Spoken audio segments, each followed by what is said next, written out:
Speed. Formula One is all about speed. It's about straight line speed, it's about cornering speed, it's about pit stop speed.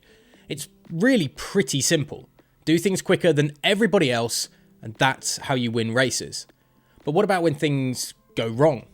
What happens when you need to quickly get yourself back on track? It's not often, but sometimes the drivers need to back right up that 200-mile-per-hour beast that sits beneath them. I'm Ollie Wilson for GPFans. This is another GPFans special, and you should be subscribing to stay up to date with all of the news in Formula One. Now that's done, let's back up to the topic of this video and start looking at the driver's potential nightmare that is getting a car back into reverse. There are some circuits on the F1 race calendar that are mercilessly cruel, punishing any minor mistake a driver makes. The street circuits of Monaco and Baku would be the first that come to mind when thinking about a perilous adjusting flick of a steering wheel that potentially leads to a disaster. It was in Baku this year that perhaps this was highlighted the most, when a number of drivers were missing corners, after which they ended up in a huge runoff lane. This meant for some flicking back down the gears and looking for that pesky reverse button. However, the big question is, why is this always such a hassle? And also, why are they always working on it for so long? The reverse mode has been a thorn in the side of Formula One teams for years, because it adds unnecessary extra weight to the car. The teams therefore usually choose to make the system as light, small, and weak as possible. In addition, using the reverse mode could cause considerable damage to the gearbox, which can give you a hefty penalty if you have to replace it. Fortunately, the necessary changes have been made in recent years so that using this function is no longer at least dangerous. In addition, the cars are now allowed to weigh more, which has allowed the teams to make their systems a bit more robust. Despite the fact that the teams are not big fans of the system, they are obligated to build it into the vehicle. Article 9.7 of the Formula One technical regulations states that a car must always have a reverse function. On the one hand, of course, this is a perfectly logical feature to have on your F1 car. It's a lot more convenient if a driver can get himself out of a difficult situation without the marshals having to come out onto the track and help him. The latter is always a potentially dangerous situation. Still, you might wonder why a Formula One car needs such a function at all, since the drivers hardly ever use this button in practice.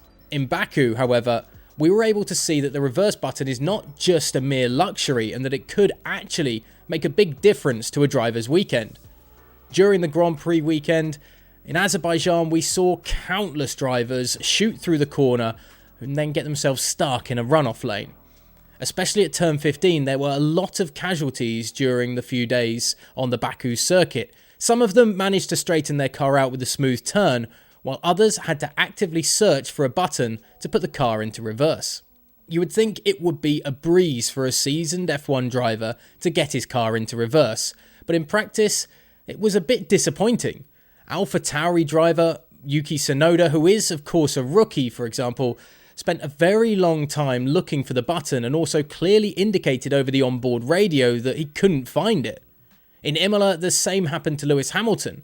It took him 40 seconds to find the button despite his years of experience. The big question is therefore, why on earth is the button so difficult for drivers to find? Many drivers simply do not know where the button or mode is located because they've never used it. That is not surprising, since this is a setting that is actually not used on a normal session. On the Mercedes steering wheel, or at least the cars in 2019, you could activate the reverse mode by holding down the neutral button for a while. This was also the case on the 2016 McLaren cars, while other teams have a dedicated reverse button. Either way, if you don't know how long to keep this button pressed, you're also in an unfortunate place. You can panic for a while, and it can indeed take a long time to slip into that reverse gear. In addition, the drivers who change teams or the Formula One new boys are at an even greater disadvantage.